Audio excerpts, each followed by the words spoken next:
है यहाँ पे डिलीवरी के टाइम में कितनी महिलाओं का डेट में हर तीसरे चौथे घर में एक बच्चा जो नया बच्चा पैदा हो रहा है ऑस्टिज्म का शिकार। कहते हैं हम 10 सालों में जो कर दिया आज तक कोई नहीं किया। कविता सिंह अभी माननीय सांसद हो कहती है 70 साल बनाम पान। अब उतना गहराई पे मैं नहीं जाना चाहूँगा कि क्योंकि लोग आप समझेंगे नहीं मैं किस लेवल तक का रिसर्च है। पब्लिक पॉइंट में आपके संग प्रिंस मिश्र जो हमारे बगल में शख्स बैठे हैं प्रकाश मणि तिवारी हैं, डोर टू डोर सिवान जिले में भरमर कर रहे हैं। 2024 लोकसभा चुनाव लड़ने के लिए तैयार हैं और अच्छी खासी नौकरी, अच्छी खासा पैकेज, विदेशों से ये नौकरी छोड़ करके आए हैं। सिवान जिला की कई मुख्य बिंदुएं हैं जो जहाँ पे विकास नहीं हुआ है, उन सब चीज़ों को लेकर के जनता के बीच में जा रहे हैं और राय जान रहे हैं और उनसे सवाल क्वेश्चन कर रहे हैं और जवाब ले रहे हैं। लगभग माना जा रहा है कि इनका डोर टू डोर जैसे कैंपेन हो रहा है और पब्लिक में इनका रिस्पांस अच्छा आ रहा है, पॉजिटिव आ रहा है। आज ही हमें महेंद्रनाथ मंदिर के स्थल पर आए हुए थे, दर्शन करने के लिए मिल गए। इनसे हम कुछ जानेंगे, लोकसभा चुनाव को लेकर के चर्चा करेंगे। हमारे चैनल में बहुत बहुत भैया स्वागत है। धन्यवाद धन्यवाद। आपको कैसे मन में आया कि अच्छी खासी नौकरी छोड़ के आप ये राजनीति में आ गए हैं? क्वेश्चन तो काफ़ी अच्छा है। देखिए यहाँ पे रहते रहते समस्याओं पे नज़र जाना स्वाभाविक है। तो कुछ समस्याएं मुझे दिखनी शुरू हुई, जैसे कि आप देखेंगे सिवान में रोड एक्सीडेंट है, नशा का समस्या है, छोटे छोटे बाज़ारों में सुलभ शौचालय की व्यवस्था नहीं है। तो ऐसे मुझे बहुत सारी समस्याएं जो मूलभूत हैं, कुछ समस्याएं बहुत ही गंभीर हैं, इन समस्याओं पे मेरा नज़र जाना शुरू हुआ। हालांकि पता तो सबको है, लेकिन मुझे लगा कि कहीं ना कहीं हम जैसे लोगों को आवाज़ उठानी चाहिए, क्योंकि यहाँ पे जब भी राजनीति की बात होती है तो लोग समस्याएं और मुद्दाओं को छोड़कर हर चीज़ पे बात कर लेते हैं। असली मुद्दा क्या है, मेरा प्रयास ये है कि जन जन तक मैं पहुँच के असली मुद्दाओं को उनके सामने रखूं और जन जागृति पैदा करके मैं चाह रहा हूँ कि इन समस्याओं से हम किसी तरह मतलब इन समस्याओं का समाधान हमें मिल जाए। मेरा मकसद यही है। इतने बड़े बड़े लोग हैं यहाँ पे सिवान जिला में चुनाव लड़ने वाले, और पार्टी और जाति वाले खास करके लोग हैं, जातिवाद करके चुनाव वोट करते हैं। तो क्या आपको लगता है कि जातिवाद फैक्टर आप तोड़ दीजिएगा अपने नेचर से? देखिए, तो कहना और जो लोग कहते हैं या जो भी मतलब चीज़ें मीडिया में, सोशल मीडिया में उड़ाई जाती है, उसमें और देखा जाए जो ज़मीनी स्तर पे काफ़ी अंतर होता है। ये सब चीज़ें मतलब समाज में इस तरह से उड़ाया जाता है कि लोग समझें कि ये माहौल बन रहा है, लेकिन आप उठा के देखिएगा इतिहास कभी भी तो जातिवाद फैक्टर रहा है, लेकिन ऐसा भी नहीं है कि अच्छे नेतृत्व को हर जाति के लोगों ने सपोर्ट नहीं किया है। अगर जातिवादी फैक्टर रहता है तो 2019 के इलेक्शन में आप देखेंगे केवल बीजेपी को ही 39 सीट्स मिल गए थे। उसी तरह आप लालू जी के ज़माने में देखेंगे उनको कितना सीट्स मिला था। तो ये जातिवाद का फैक्टर उतना मैटर नहीं करता है, जनता पे डिपेंड करता है कि किस समय में उनको किस चीज़ की ज़रूरत है या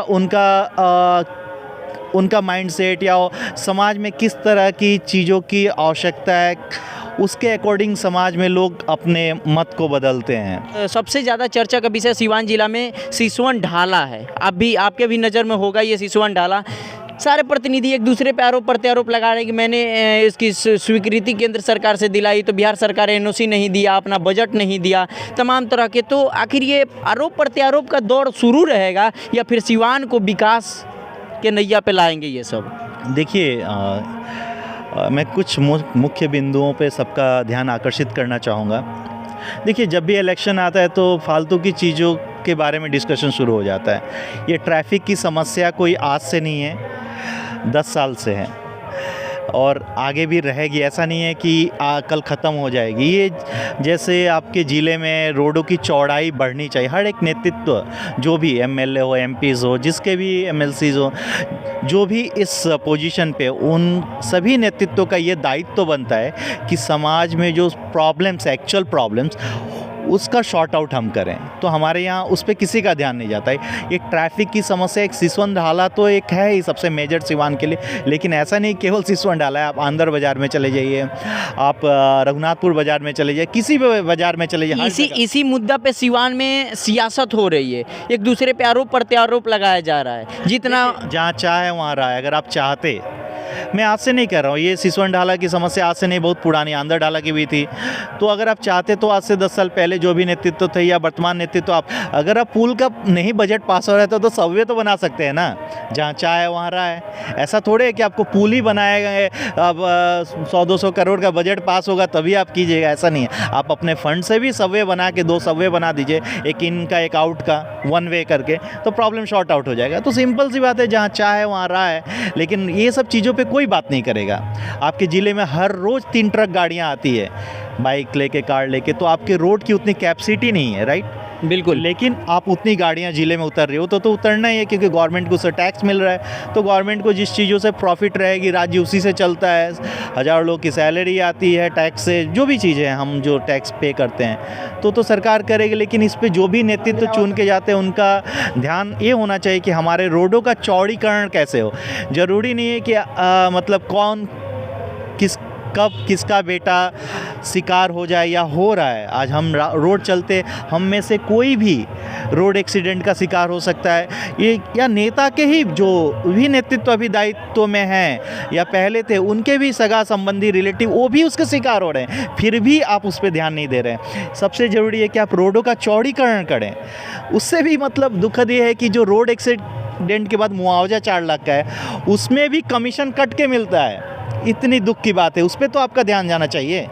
उस पर तो आपको मतलब लगाम लगानी चाहिए कि भाई जो भी मृतक हैं रोड एक्सीडेंट में, उनके घर में आसानी से मतलब ये पहुंच जाए। एटलीस्ट जो रोड एक्सीडेंट में जो घायल हैं, बचने लायक हैं, उनको पटना नहीं जाना पड़े, गोरखपुर नहीं जाना पड़े, आप सिवान में ही उनकी ऐसी सुविधा हो कि वो ट्रॉमा सेंटर हो गवर्नमेंट की तरफ से, कि बच्चे जो हैं मतलब बच जाएँ, जो भी इसके शिकार हो रहे हैं। गलती आपकी है, नेतृत्व की गलती है, शिकार हम लोग हो रहे हैं रोड एक्सीडेंट। आम जनता को भुगतना पड़ रहा है। ये तो देखिए, भुगतना तो जनता को ही पड़ता है हर बार।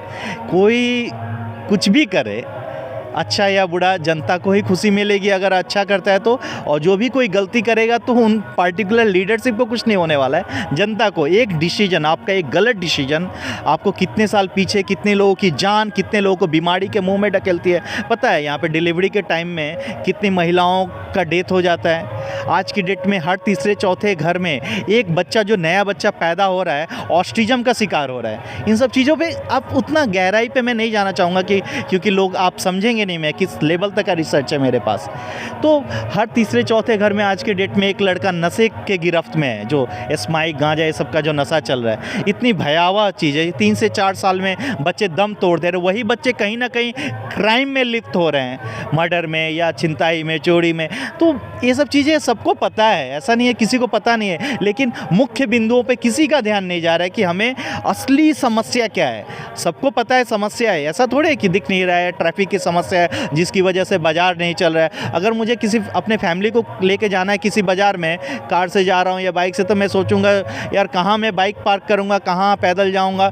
मैं बाज़ार जाना छोड़ दिया, मैं ऑनलाइन से शॉपिंग कर ले रहा हूँ। सोचिए ज़रा, मध्यम वर्गीय व्यवसायी को भी इस पर इम्पैक्ट पड़ रहा है। तो चीज़ें सभी एक दूसरे से कनेक्टेड हैं। आपको भी पता है प्रॉब्लम कहाँ पे है, लेकिन आप ध्यान चुनाव के वक्त तो युवाओं को नशा का शिकार बनाया जाता है, दारू दे करके कि हमें वोट मिलेगा, मुर्गा खिला करके। ये तो सच्चाई है कि नेता ही बनाते हैं ना नशेड़ी। हम कम नशेड़ी रहते हैं, हमारे पास सक्षम नहीं हो पाते हैं नशा करने के लिए, पैसा नहीं होता है। तो आप इलेक्शन जब तक आ जाता है तो आप दीजिए कि लीजिए 500 रुपया, 2 पाउच मारिए, टाइट रहिए।